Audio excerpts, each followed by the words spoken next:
Amin. Silakan duduk Bapak Ibu Saudara. Puji Tuhan, selamat malam, shalom. Saya yakin saudara bisa lebih daripada itu. Selamat malam, shalom. Tuhan Yesus baik, amin. Coba senggol kanan kiri katakan Tuhan Yesus baik. Yang percaya Tuhan Yesus baik, kasih tepuk tangan yang paling meriah yang pantas buat Tuhan. Karena dia teramat baik. Sebuah kebanggaan untuk saya bisa kembali melayani saudara. Dimanapun saudara berada, saudara yang onsite maupun berapa ribu saudara yang berada di rumah sekarang ini juga live bersama dengan kita. Saya percaya saudara semua adalah orang-orang yang dicintai oleh Tuhan. Yang setuju katakan amin.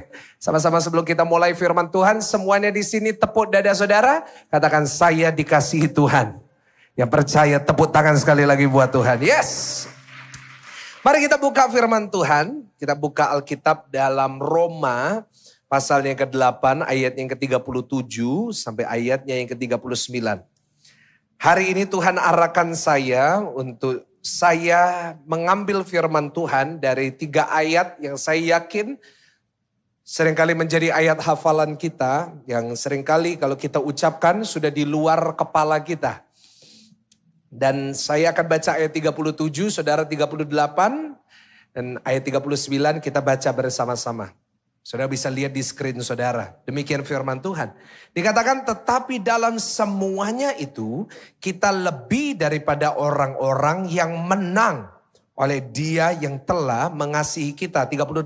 Sebab aku yakin bahwa baik maut maupun hidup, baik malaikat-malaikat maupun pemerintah-pemerintah, baik yang ada sekarang maupun 39 sama-sama dengan keras atau kuasa-kuasa baik yang di atas maupun yang di bawah ataupun sesuatu makhluk yang lain tidak akan dapat apa? Memisahkan kita dari kasih Allah yang ada dalam Kristus Yesus Tuhan kita. Ayat favorit saya.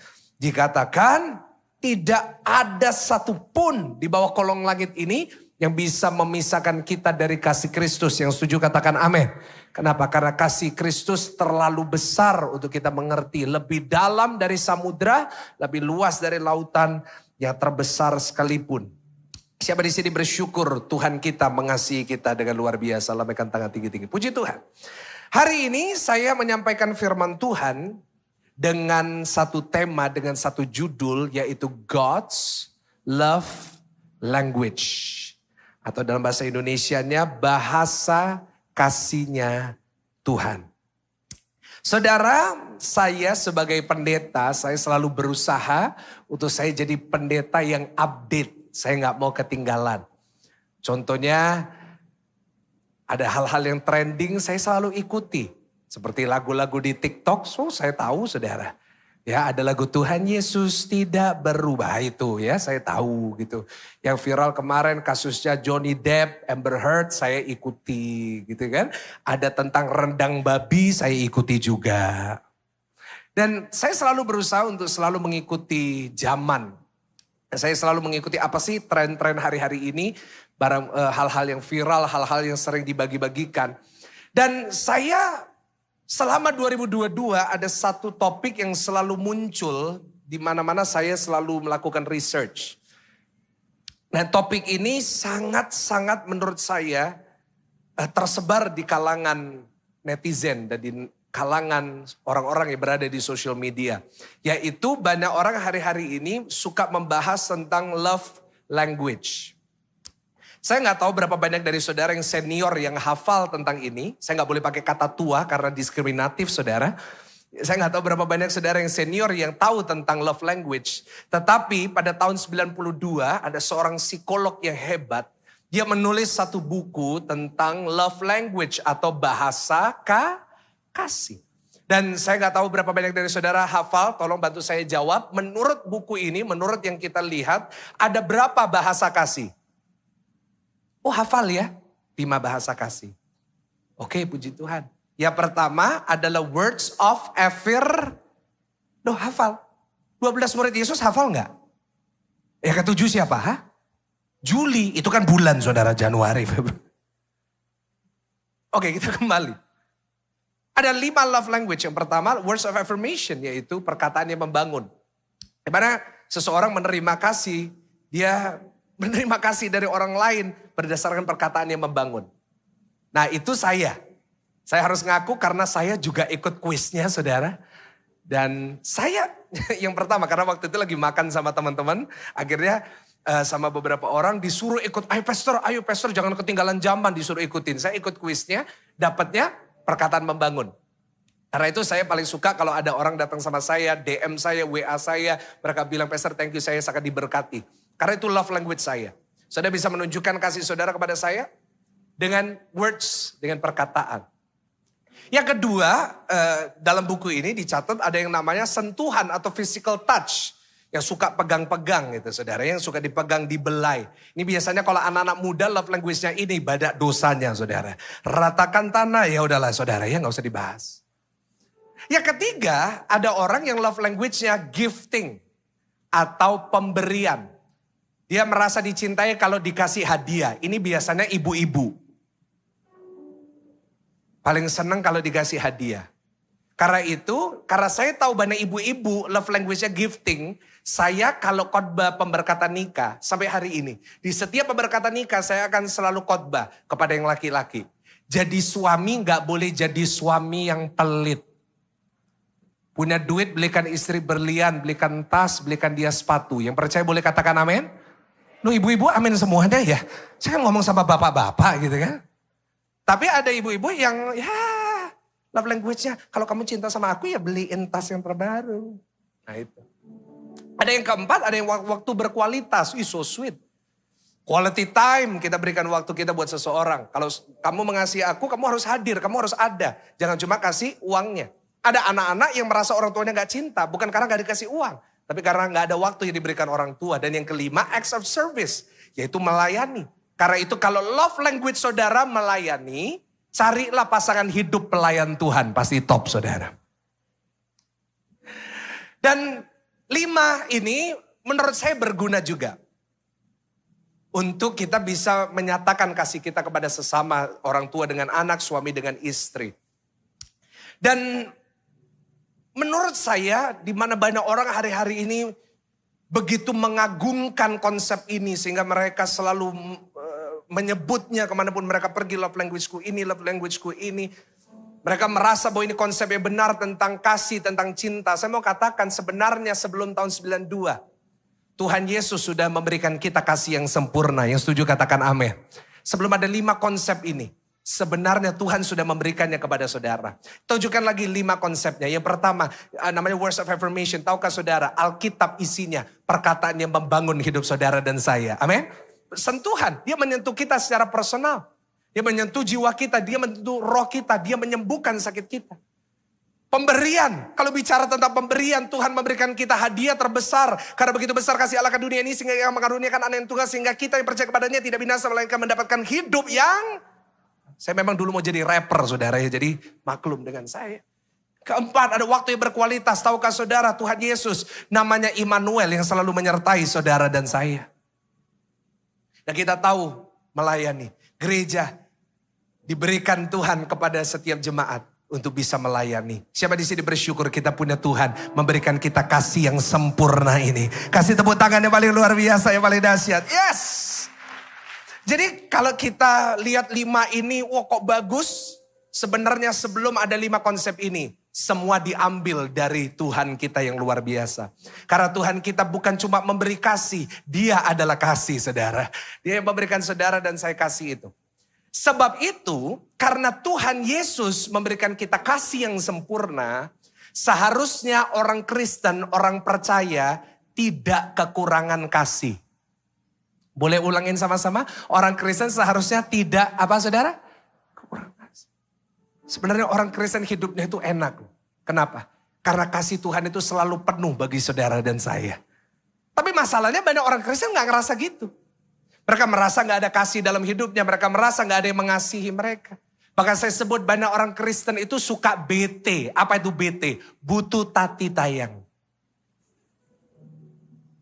Saya mau katakan kepada saudara, kita patut bersyukur.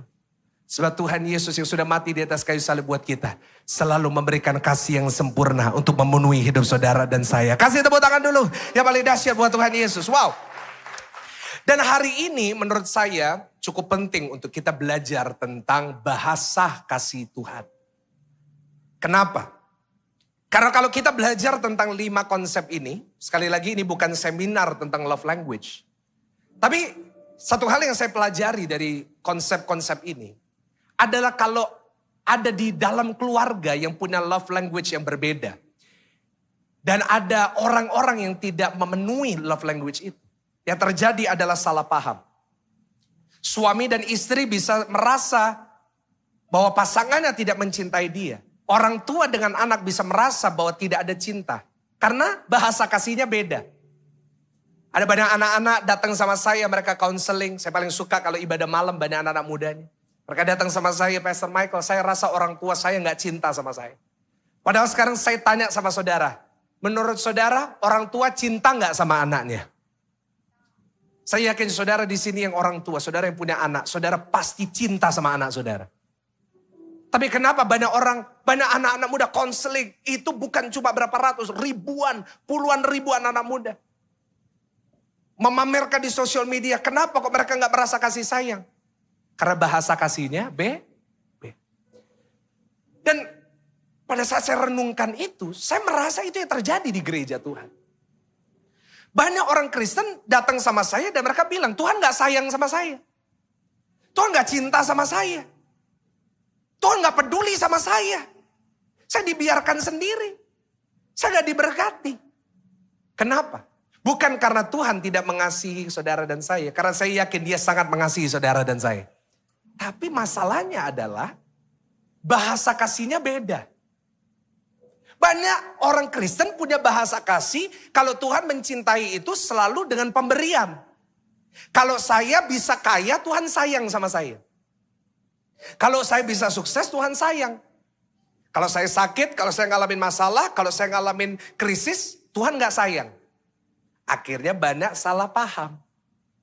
Karena itu tugas saya malam hari ini, Tuhan kirim saya untuk bicara kepada saudara, untuk meluruskan nih. Saya sebagai gembala di tempat ini, saya perlu meluruskan tentang bahasa kasihnya Tuhan. Ulangin sama-sama judul dari khotbah ini. Apa saudara? Bahasa kasihnya Tuhan. Dan untuk kita bisa mengerti tentang bahasa kasih Tuhan, kita bisa belajar dari satu tokoh di dalam Alkitab. Yang pada satu titik dalam hidupnya, dia pada akhirnya mengerti tentang bahasa kasih Tuhan. Coba buka Kejadian 50, ayat 15 sampai 17. Ayo. Kejadian pasalnya ke-50, ayatnya ke-15 sampai ayatnya yang ke-17. Saya tahu saudara hafalnya ayat 20, tapi ayo kita belajar dulu 3 ayat di awal. Kita belajar dari Yusuf ya, tentang bahasa kasihnya Tuhan. Dikatakan ketika saudara-saudara Yusuf melihat bahwa ayah mereka telah mati, berkatalah mereka, boleh jadi Yusuf akan mendendam kita dan membalaskan sepenuhnya kepada kita segala kejahatan yang telah kita lakukan kepadanya. Sebab itu mereka menyuruh menyampaikan pesan ini kepada Yusuf. Sebelum ayahmu mati, ia telah berpesan. Beginilah harus kamu katakan kepada Yusuf. Ampunilah kiranya kesalahan saudara-saudaramu dan dosa mereka. Sebab mereka telah berbuat jahat kepadamu. Maka sekarang ampunilah kiranya kesalahan yang dibuat hamba-hamba Allah, ayahmu. Lalu menangislah Yusuf ketika orang berkata demikian kepadanya. Yang percaya, sama-sama kita katakan.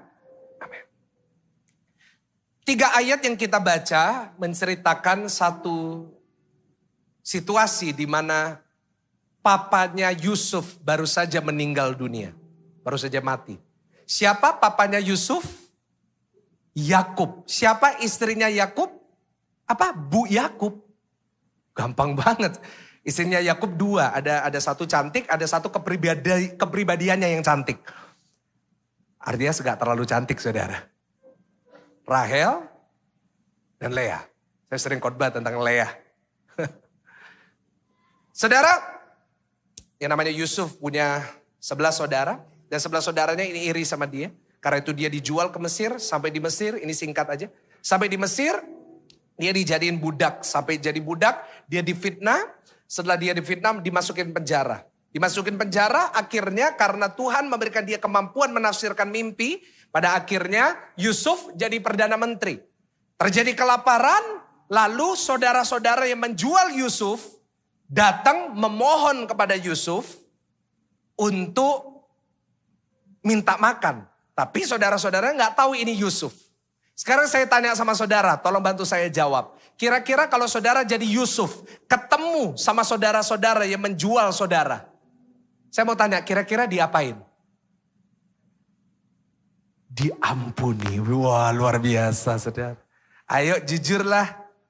Kalau saudara ngadepin orang yang ngancurin hidup saudara, mau diapain? Pak, tak jadiin rendang babi tuh orang. Tak jadiin sate babi tuh, dapat berapa tusuk gitu. Ayo. Dan akhirnya karena itu yang terjadi. Mereka buat satu kebohongan. Karena pada saat Yusuf ngampuni masih ada Yakub, masih ada papanya. Begitu papanya mati, kesempatan untuk Yusuf balas dendam. Karena itu mereka berbohong. Tahu nggak, papa waktu sebelum mati, papa bilang kita ini ojo dibunuh, kamu harus mengasihi kita. Padahal kalau saudara perhatikan percakapan antara Yakub bersama dengan Yusuf. Yakub gak pernah kasih tahu Yusuf itu loh. Gak pernah Yakub beritahu kepada Yusuf jangan bunuh saudara-saudaramu. Gak pernah. Itu bohong. Kenapa sampai saudara-saudaranya bisa buat kebohongan? Karena ketakutan. Orang yang takut biasanya kadang-kadang punya kebiasaan suka bohong. Anak saudara di sekolah nyontek. Ketahuan guru, ngomongnya apa? Iya, saya bersalah, saya nyontek. Gitu? Bohong. Dia noleh gini, tadi malam tidurnya gak bener. Jadi gini terus. Ada satu kali ada seorang bapak. Bapak ini utang pinjol. Apa pinjol itu? Pinjaman online. Ditelepon debt collector gak diangkat. Gak pernah mau angkat, selalu berhasil untuk melarikan diri. Satu hari handphonenya dipegang anaknya usia 4 tahun. Diangkat itu dari debt collector. Ditanya, halo ini siapa? Oh ini Dede, ini siapa? Mana papamu? Begitu adik ini dengar di loudspeaker. Ya, dia cari papanya dengar. Aduh debt collector. Waduh gimana ini? Lalu debt collectornya ngomong, kasih dong papamu, mana papamu? Papanya kasih signal. Papa gak di rumah. Terus anaknya ini ngomong, Om, Papa barusan bilang Papa lagi gak di rumah. Waduh. Tapi saudara tertawa karena seringkali itu yang terjadi. Karena orang yang takut seringkali bohong. Itulah yang terjadi kepada saudara-saudara Yusuf. Kita gak boleh bunuh. Kita harus dilindungi loh. Papa yang pesan loh. Coba baca ayat 18-20. Ayat 18 dikatakan juga saudara-saudara ini datang sendiri, sujud di depannya serta berkata, kami datang untuk jadi budakmu. Jangan bunuh kami jadi budakmu. Tapi perhatikan, Yusuf berkata kepada mereka, janganlah takut sebab aku ini pengganti Allah. Ayat 20 baca sama-sama dengan saya, 1, 2, 3. Memang, ayat dengan semangat, memang kamu telah mereka-rekakan yang jahat terhadap aku, tetapi Allah telah mereka-rekakannya untuk apa saudara? Kebaikan, dengan maksud melakukan seperti yang terjadi sekarang ini. Yakni memelihara hidup satu bangsa yang besar. Lihat di sini. Saudara-saudara Yusuf ketakutan bahwa Yusuf akan bunuh. Tapi saya tanya, Yusuf bunuh mereka? Malah diampuni, dihidupi. Yusuf berubah dari seseorang yang mau balas dendam. Dia menjadi pribadi yang bisa mengampuni dan tidak menyimpan amarah. Dia jadi pribadi yang penuh kasih. Penuh apa saudara? Kasih. Dia diubahkan sama Tuhan. Kenapa dia bisa diubahkan sama Tuhan? Karena dia pada akhirnya ayat 20. Manusia mereka-rekakannya jatuhan, mereka-rekakannya untuk kebaikan. Karena dia mengerti bahasa kasih Tuhan. Di ayat 20. Dia mengerti kasih Tuhan buat dia. Dan saya mau kasih tahu kepada saudara, saya catat orang yang mengalami kasih Tuhan secara personal, hidupnya pasti berubah. Boleh katakan amin saudara? Yes.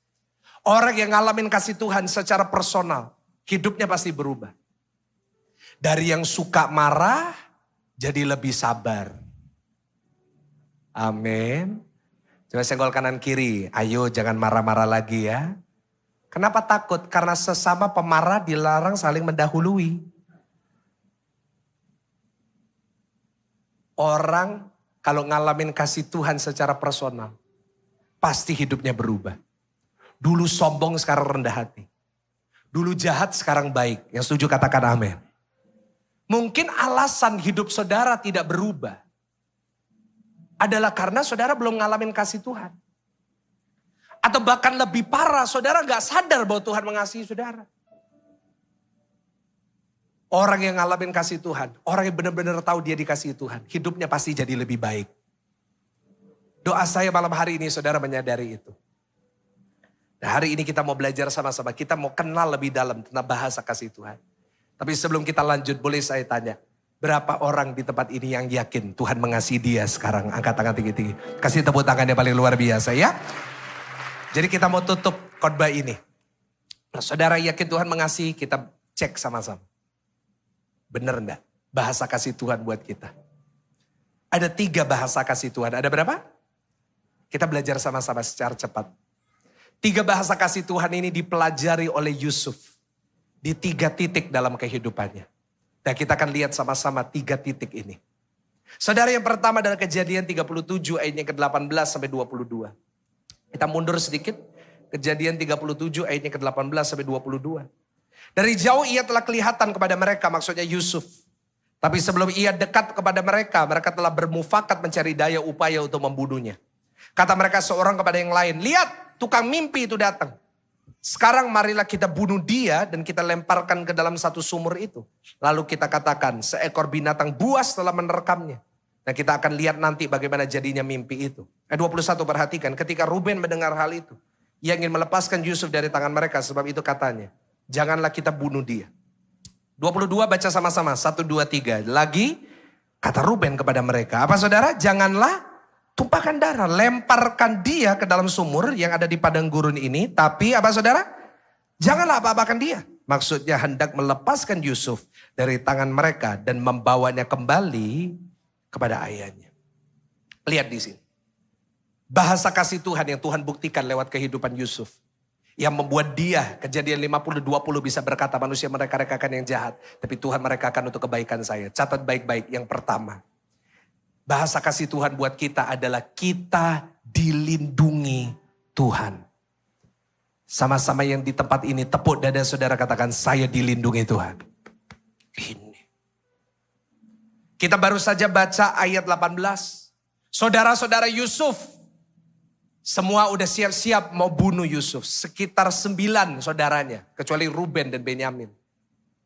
Saya mau tanya dalam pertarungan 9 lawan 1. Kira-kira yang menang siapa?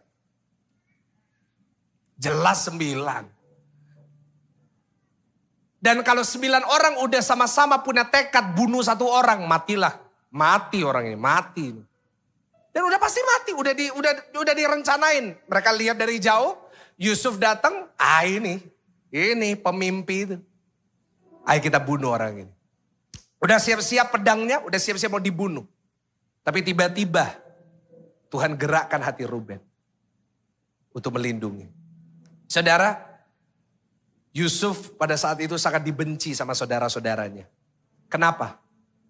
Karena dia lebih disayang sama orang tuanya.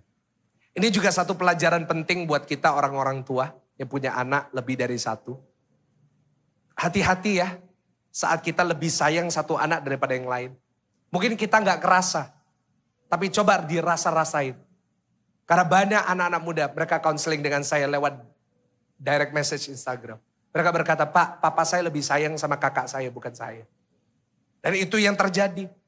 Karena papanya Yusuf cinta sama Yusuf. Tapi sama saudara-saudara yang lain gak terlalu cinta. Mungkin saudaranya iri, kenapa? Karena semua barang bagus selalu dibelikannya buat Yusuf. Ya toh? Kita baca di kisah dalam Kejadian. Yusuf dikasih jubah yang berwarna-warni. Saya bisa bayangkan kalau hari ini tuh seperti dibelikan Gucci. Merek Gucci, wah berwarna-warni jaketnya. Tapi saudara-saudara nggak dikasih. Mungkin dikasih tapi yang palsu. Bukan Gucci tapi Gucca. Beda I dan A. Mungkin yang namanya Yusuf dibeliin Dior. Saudara-saudara ini dikasih palsunya Dor. Beda I-nya. Ada lagi, ada. Yusuf dikasih Adidas. Saudara-saudaranya dikasih adibas. Bedanya D dan B. Wah, jengkel. Ini masih kecil, paling kecil tukang mimpi. Mau tak bunuh.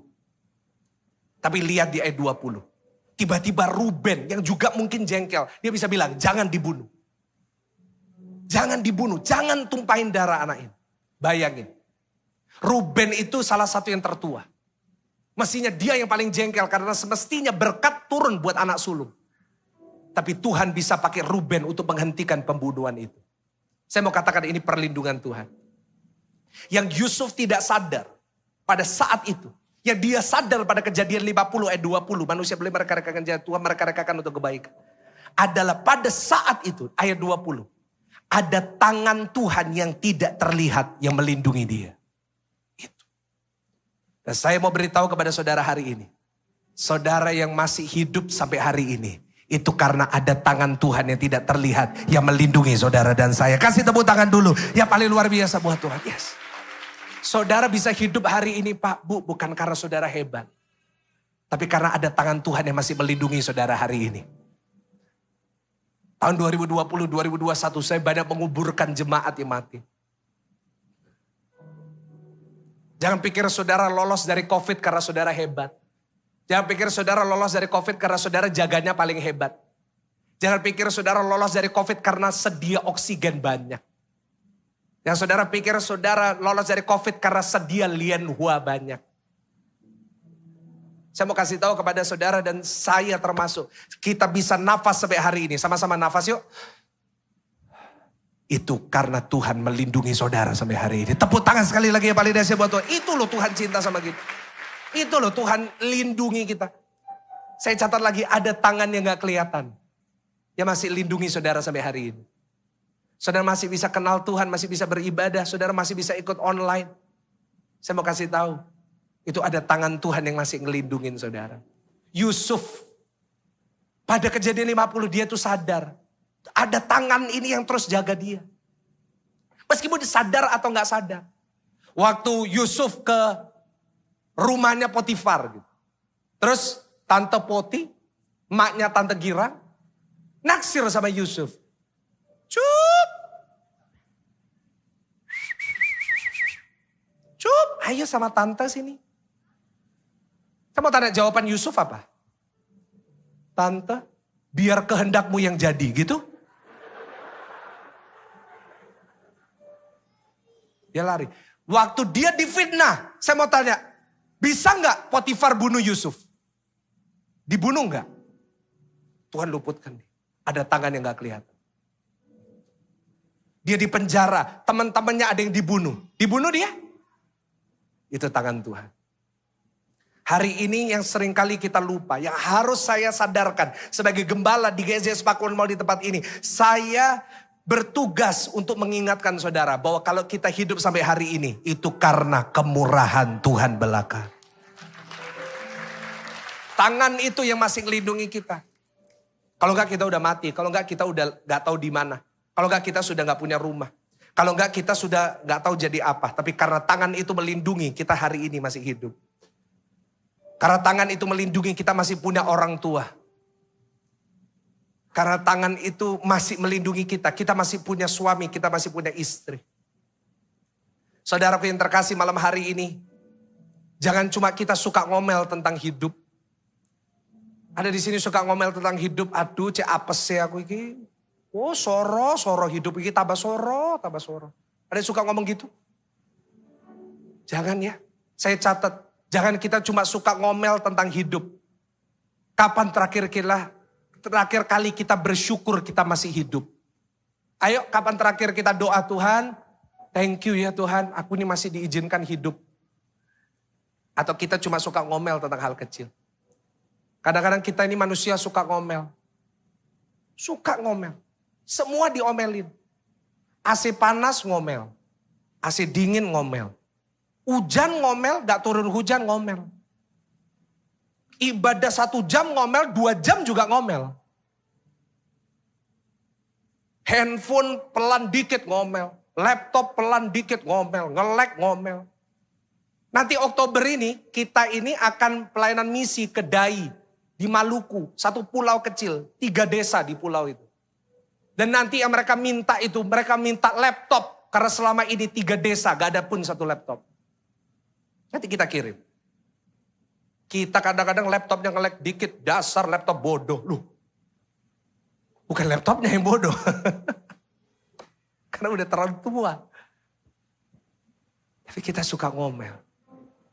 Apa terakhir kita bangun pagi kita berkata, Tuhan terima kasih Tuhan. Aduh terima kasih aku ini masih hidup. Terima kasih aku masih bisa bernafas. Thank you aku masih punya tangan. Hari ini saya rindu ya. Jemaat GSJS jadi jemaat yang tidak suka ngomel. Tapi setiap hari suka bersyukur karena Tuhan itu baik buat dia. Yang mau kasih tepuk tangan yang paling meriah, yang paling kasih.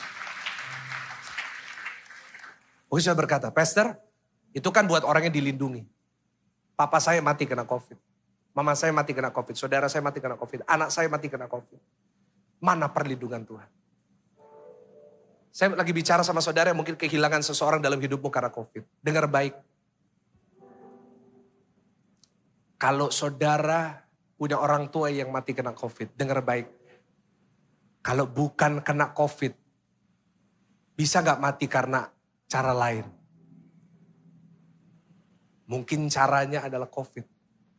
Lolos dari COVID pun 1 hari mati enggak? Ada di sini yang mau hidup selamanya? Ada yang mau hidup sampai 150 tahun? Oh, saudara-saudara, puji Tuhan saya 150 tahun. Mau? Saya doain kalau mau maju ke depan, saya doain sekarang. Kalau kita nggak mati kena COVID, kita mati kena yang lain. Tapi perlindungan Tuhan, kasih Tuhan tidak berhenti di hidup kita yang sekarang, yang 70 sampai 80 tahun. Tapi perlindungan Tuhan sampai kepada kehidupan yang kekal. Karena orang percaya sama Tuhan, dilindungi. Dilindungi apa? Dia punya jaminan bahwa kapanpun dia mati, dengan alasan apapun dia mati, dia pasti masuk surga. Kok gak ada yang tepuk tangan yang paling luar biasa? Wow. Keren gak sih?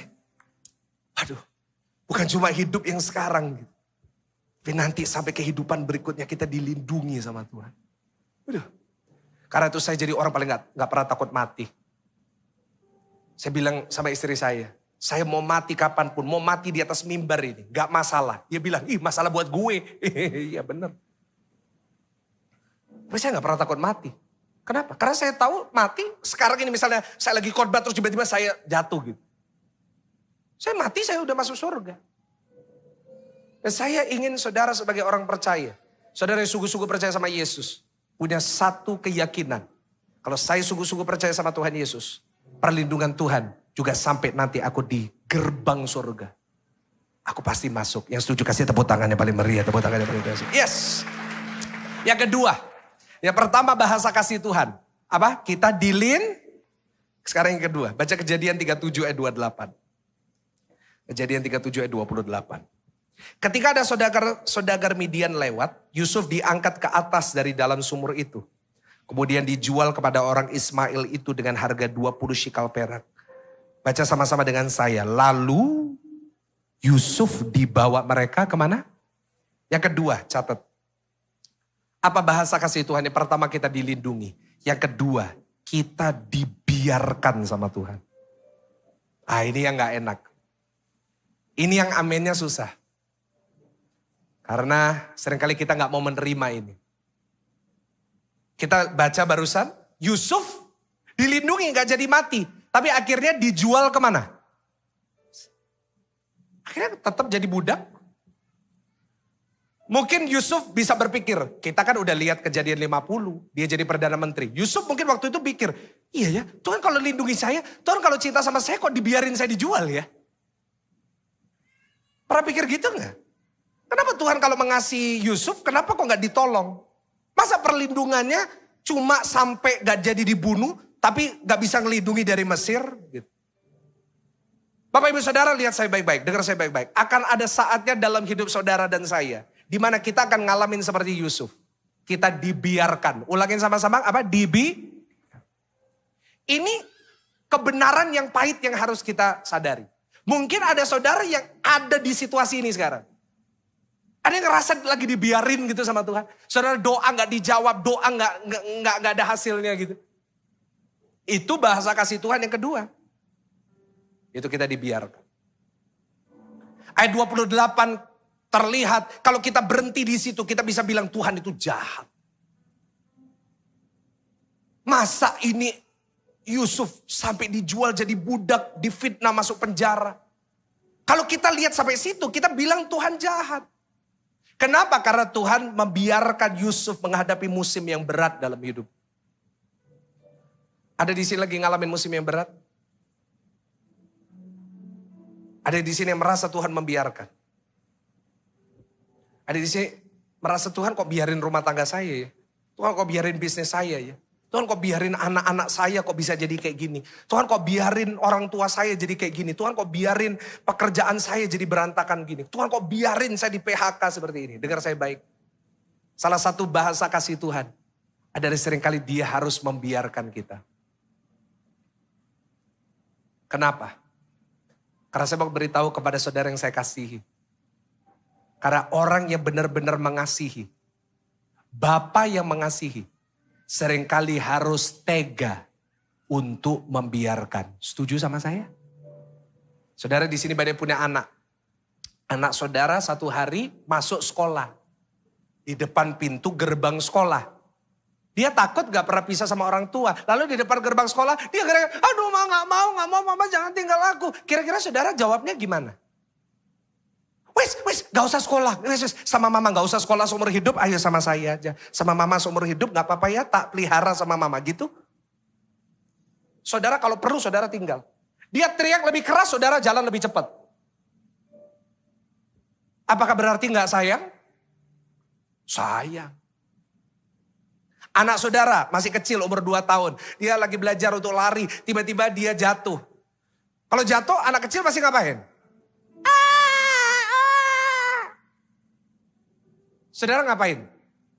Wes tak gendong mama. Gak usah jalan lagi seumur hidup supaya gak jatuh. Gitu. Saudara biarin. Ayo berdiri. Ayo jalan lagi. Apakah berarti gak sayang? Sayang. Begitu juga Tuhan. Pak, mana ayatnya Tuhan membiarkan? Ayat yang hafalan kita. Meskipun dia jatuh, tidak akan, ulangi sekali lagi, meskipun dia tidak akan, coba renungin lagi ayat itu. Udah jatuh nggak? Ayo, kita belajar bahasa Indonesia. Meskipun dia jatuh, tidak akan pernah, berarti udah apa? Udah jatuh, tapi nggak dibiarin. Tergeletak. Dibiarin jatuh. Tapi gak sampai mati. Dibiarin jatuh. Tapi gak sampai gak ada harapan. Ayo. Meskipun jatuh gak tergeletak. Kadang-kadang dibiarin jatuh. Jatuh. Dibiarin sendirian. Yusuf dibiarin. Kenapa? Karena Tuhan benar-benar sayang sama Yusuf.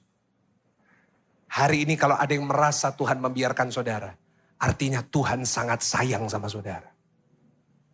Kenapa? Karena saat kita dibiarkan, kita jadi dewasa. Setuju dengan saya? Orang yang dibiarkan sendiri gitu, bisa dewasa sendiri. Orang yang dibiarkan nambah kapasitas, orang yang dibiarkan jadi lebih kuat. Semakin dewasa kita berkatnya beda. Yang setuju katakan amin. Anak saudara umur 10 tahun. Mama minta mobil, beliin mobil Mercy. Saudara beliin? Meskipun bisa? Enggak. Karena saudara tahu ini belum cukup dewasa. Karena anak umur 10 tahun dikasih mobil Mercy, dibiarin nyetir. Kalau dia sering main GTA, ditabrakin tuh mobil. Tapi waktu dia sudah umur 25 tahun, sudah mau menikah, saudara punya uang, dia minta mobil. Saudara belikan? Karena saudara tahu dia udah cukup umur. Dia udah dewasa. Begitu juga dengan Tuhan. Kenapa seringkali Tuhan membiarkan kita? Sampai kita seringkali nangis, sampai seringkali kita gak ada harapan, sampai seringkali kita ngenes gitu. Karena Tuhan sedang mempersiapkan saudara untuk berkat yang lebih besar. Saya dulu pernah ngomong sama Tuhan gini, Pak. Saya pernah marah sama Tuhan. Saya pernah ngomong sama Tuhan gini, Tuhan kok biarin saya kayak gini ya? Dulu waktu saya sekolah, saya sering marah sama Tuhan. Karena saya merasa Tuhan membiarkan saya. Dulu waktu saya sekolah, saya bukan murid yang pintar. Saya sering tanya sama Tuhan, Tuhan kok bikin aku ini cek bodoh. Bahasa Surabayanya kok bikin aku ini cek. Tega saudara ngomongin saya loh saudara, bener.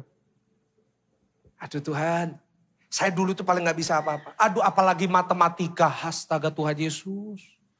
Saya tuh paling benci sama aljabar. X plus Y sama dengan Z. Yang saya paling benci itu kalimat itu. Cari X, cari X, cari X. Saya dari dulu kalau lihat itu kepingin saya tulis gitu. Cari sendiri. Suruh terus cari X, cari sendiri kenapa? Saya suruh terus. Saya tanya sama Tuhan, kenapa kok saya diciptain bodoh seperti ini? Kamu diciptain kayak gini. Karena dulu saya waktu sekolah, saya sekolah di Singapura. Saya seorang murid yang bodoh gitu. Bahasa Surabayanya saudara tahu sendiri. Saya gendut, besar saya. Obesitas tingkat tinggi. Saking obesitasnya, itu sekolah namanya Balestier Hill Primary School tidak membuat seragam ukuran saya. Jadi setiap hari saya sekolah harus pakai baju olahraga. Setiap hari, baju warna putih. Saya ingat, karena kalau putih dicuci terus jadi bulat. Saya masih ingat, saya dibully di sekolah. Saya dibiarin sama Tuhan, saya doa sama Tuhan, Tuhan lindungi saya, Tuhan tolong saya dari bully ini. Tuhan membiarkan saya dibully, saya sampai gak punya teman. Panggilan kesayangan saya, Fatso. Siap pagi, hey Fatso. Hey Fatso. Saya masuk di Tough Club. Tough Club itu kalau di Singapura, kalau saudara lebih berat badannya harus kalau pagi yang kurus-kurus di aula, yang gendut-gendut harus lari muterin lapangan, itu saya. Sampai di aulanya segede ini, saya bawa tas. Dulu kan masih tas yang, messenger gitu kan.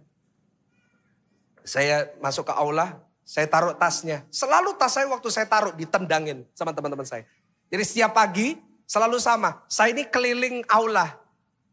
Ngejar tas saya yang ditendang sama 10 orang. Saya masih ingat muka-mukanya. Tapi saya sudah mengampuni saudara. Aduh, saya masih ingat itu. Saya gak pernah punya teman. Teman-teman saya dulu sukanya hangout. Di Singapura enak hangoutnya. Takashimaya, Paragon. Makan es krim pakai roti. Dulu masih 80 sen. Sekarang udah $1.20. Habis ini inflasi jadi $2 gitu. Aduh, saya dulu gak punya teman-teman saya hangout. Saya gak pernah punya teman. Nah saya marah sama Tuhan. Tuhan kok biarin saya gak punya teman ya? Tuhan kok biarin saya diciptain kayak gini? Saya awkward, saya gak bisa komunikasi dengan baik. Setiap kali saya ketemu sama orang, saya gak berani ngomong, saya gak berani lihat matanya. Saya marah sama Tuhan. Kok saya ini gak punya teman? Gak kayak yang lain. Satu hari saya pernah, saking gak punya teman, saya kepingin punya teman, saya mau kenalan. Karena saya gak berani. Ada satu bazar di sekolah. Ada yang jual, ada satu stand jualan Coke Float. Ada yang tahu Coke Float? Itu Coca-Cola dikasih es krim. Coke Float, enak banget. Saya tahu, saya pikir, wah kalau saya beli ini, nanti ada yang lihat saya, ada yang mau kenalan. Karena istirahat selalu makan sendiri, duduk sendiri, balik kelas sendiri. Saya datang ke stand itu gak taunya para kakak kelas mau ngerjain saya. Saya dikasih gelas kosong, Coca-Colanya dikocok dulu, dituang ke gelas saya yang kosong sampai penuh, dikasih es krim. Apa yang terjadi? Dikasih es krim Blueberry. Satu badan, baju warna putih, dari atas sampai bawah, bahasa Jermannya pliket. Saya lari ke kamar mandi, saya nangis sendirian. Itu saya lakuin, saya alamin. Saya marah sama Tuhan. Tuhan ini jahat. Aku ini loh anaknya pendeta kok dibiarin kayak gini. Dan akhirnya apa yang saya lakukan? Gak ada pilihan lain, saya harus cari hobi sendiri. Karena saya gak punya teman, cari hobi. Saya gak bisa main olahraga. Saya olahraga pernah gitu, main futsal gitu. Sering gol, tapi own goal. Jadi udah enggak gitu. Akhirnya saya cari apa ya yang saya bisa lakuin. Saya mulai belajar fotografi, videografi, sound, belajar main piano. Kerjaan saya setiap hari pulang sekolah, gak pernah kumpul sama teman. Saya gak punya teman, saya kerjain itu setiap hari. Main piano, latihan. Saya belajar lagu gereja, saya masih ingat itu. Saya belajar foto. Dan yang membuat lebih parah adalah saya suka foto. Tapi papa mama saya, Bulani sama Pak Sam, gak bisa beliin saya kamera. Saya udah minta gak dibeliin. Karena waktu itu saya baru tahu itu gak ada uang waktu. Akhirnya apa yang saya lakuin? Saya ajak, selalu setiap weekend, saya ajak mama saya ke Vivo City. Pernah dengar Vivo City di Singapura? Saya ajak ke sana, saya alasannya mau makan Burger King. Karena saya suka cheese fries. Gitu. Ih pastor malam-malam lagi jam 7 gini lapar pastor. Cheese fries. Buat apa? Karena di Vivo City satu-satunya tempat di Singapura waktu itu yang punya Canon store.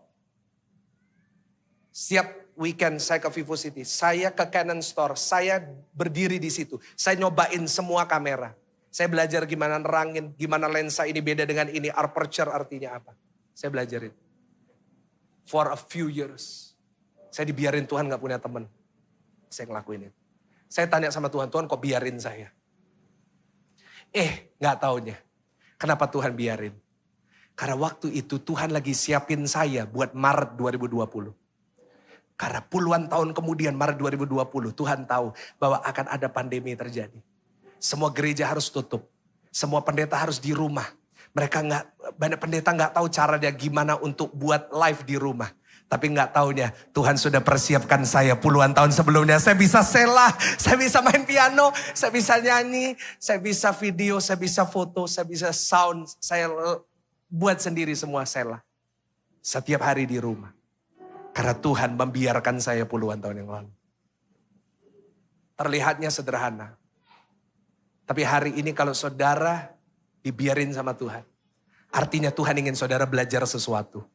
Karena Tuhan lagi mempersiapkan saudara untuk mengalami satu musim yang lebih baik dalam hidup saudara. Kasih tepuk tangan yang paling meriah, tepuk tangan yang paling dahsyat. Wow. Pemain musik silakan naik. Yang terakhir, yang ketiga. Bahasa kasih Tuhan ada 3. Yang pertama kita dilindungi.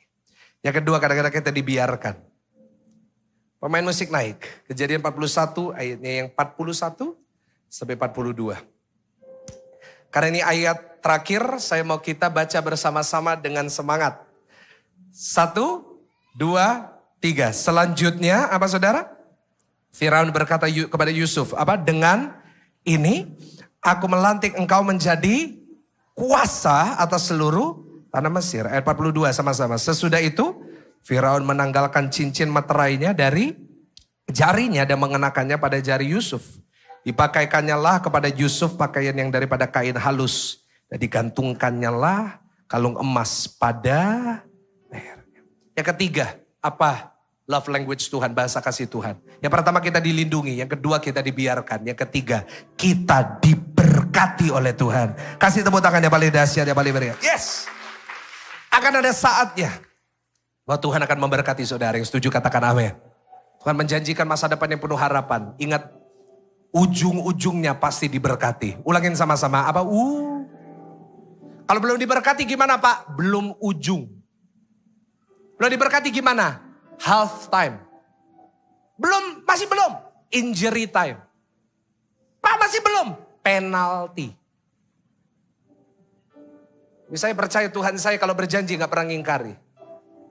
Ujung-ujungnya pasti Bagi saudara merasa saudara dibiarin. Mungkin saudara berada di musim yang berat dalam hidup saudara. Dengar baik. Keadaan akan jadi lebih baik buat saudara. Enggak selamanya saudara akan di sini. Kalau saudara ada yang lagi dibiarkan. Tidak selamanya Tuhan membiarkan. Akan ada saatnya. Dan saya berdoa saat itu semakin dekat. Di mana Tuhan memulihkan kehidupan saudara. Seperti Yusuf. Tuhan memulihkan keadaan Yusuf. Semua yang hilang dalam hidupnya dikembalikan sama Tuhan.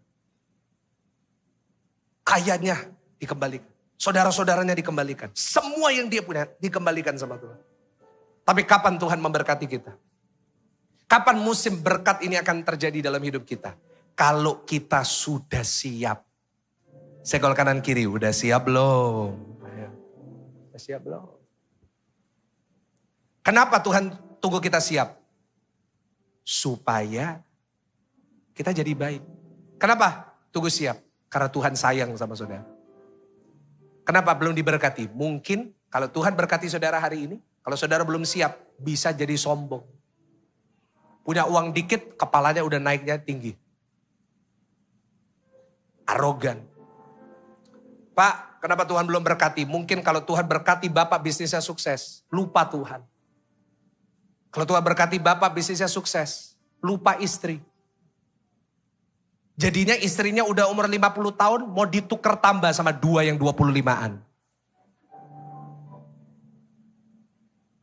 Banyak yang belum siap karena itu belum diberkati. Mau cepat diberkati? Siap. Kalau Yusuf dibiarin gitu, langsung diberkati. Itu kepala saudara-saudaranya udah dipenggalin semua sama Yusuf. Tapi Tuhan tunggu, Tuhan itu sabar nunggu. Bukan cuma kita yang sabar nunggu waktu Tuhan ya. Halo, bukan cuma kita yang tunggu. Tuhan di surga itu nunggu. Ini kapan siapin? Oh, sombong. Jangan sih. Malaikat mau datang kasih berkat. Cut, maksudnya malaikat. Cut. Ojo sih. Belum siap. Mau dikasih jodoh yang terbaik dari Tuhan? Gak ada yang amin itu. Loh, itu antara yang jomblo atau orang tua yang anaknya jomblo lah itu. Mereka juga, wah. Sik karepe dhewe iki. Cut. Ojo sih, nanti. Ya? Persiapkan diri saudara. Jadi lebih baik. Lebih rendah hati. Maka Tuhan akan memberkati saudara dengan cara yang ajaib. Kasih tepuk tangan. Makin berdiri. Pemain musik naik. WL naik. Semua naik. Saya pernah tanya sama Tuhan gini. Kok Tuhan biarkan saya buka gereja 1,5 bulan sebelum pandemi? Di sini banyak jemaat baru. Saya lihat wajah saudara banyak yang baru. Gereja ini dibuka Februari 2, 2020. Boleh saya tanya, tolong bantu saya angkat tangan. Berapa banyak dari saudara hadir di pembukaan gereja ini? Angkat tangan tinggi. 1, 2, 3, 4. 20%. Ini banyak jemaat baru. Boleh gak kasih tepuk tangan buat Tuhan? Wow. Jadi jemaat baru.